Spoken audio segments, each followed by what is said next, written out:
Microsode 37.5. Last April, I was interviewed on another podcast called Focus on the Good with Jake Ballantyne, and just at the end of last week, the episode was released.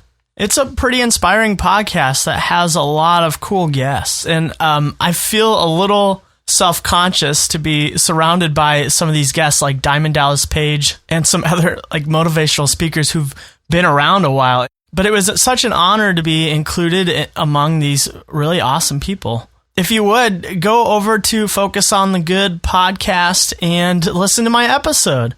It's 55 minutes long. It begins with talking about the inspiration to starting this podcast. And then it talks about a little more, some stuff underlying about beliefs and my journaling experience once a day for almost 2 years now. I also talk about what it's like being a composer and kind of a freelancer and how to set goals and get big projects done, which I'm still in process and learning about myself. And at the end of the episode, we play one of my new songs, and the link will be provided for you to get it for free. So this is the very beginning of my episode with Jake, just to give you a little teaser, so hop on over and give Jake some love. The direct link to the episode is included in the show notes, or just go to focusonthegood.com. Enjoy. A podcast called Your Motivational High Five. This podcast is really great because it's short and to the point, but it's still very powerful. It's an extremely powerful dose of positivity and self-improvement. I've really enjoyed listening to this podcast, and I'm really excited and happy to have him on the show today. Phil is a great guy, and I had a great time talking with him. So let's jump right into my conversation with Phil Larson. The podcast is a short form podcast, 5 minutes of motivational material, and I wanted it to be pretty easy to understand. So each episode focuses on an aspect of life. As I'm going through life and finding things out, as other people are talking to me, and as other people want to contribute to the podcast too, I'm completely open to that as well, and that's already happened. So people are finding things out for themselves, just simple truths of life, and we get to the bottom of them. That's awesome. What made you decide to start this podcast?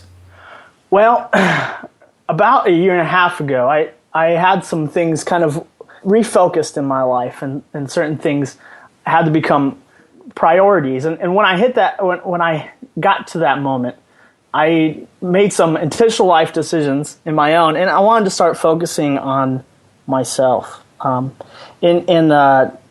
I was doing that, I decided to begin to keep a journal, a daily journal, once a day. Every day for the last year and a half, I've journaled once a day. So at the end of the day, I would go back over my day kind of mentally, recount it, and see where I showed up well, I was present in the moment, or maybe I wish I would have done something differently, and then I could do that day over, or do it over again if that situation kind of arises. And as I was doing this, and including really some safe people and some wise people in my life, I started learning a lot about myself, and I started really mining these gold nuggets of truth, in my life. And really, I wanted to capture these. I wanted to get them down. And I used to blog a lot, but the blogging service I used shut down. And when that happened, I just stopped blogging for a while. I got a little recluse with my voice a little bit, and I don't regret it. It has caused me to look inward. And then the last year, as I've invited more people into my life, I now am in a place where I want to share these things.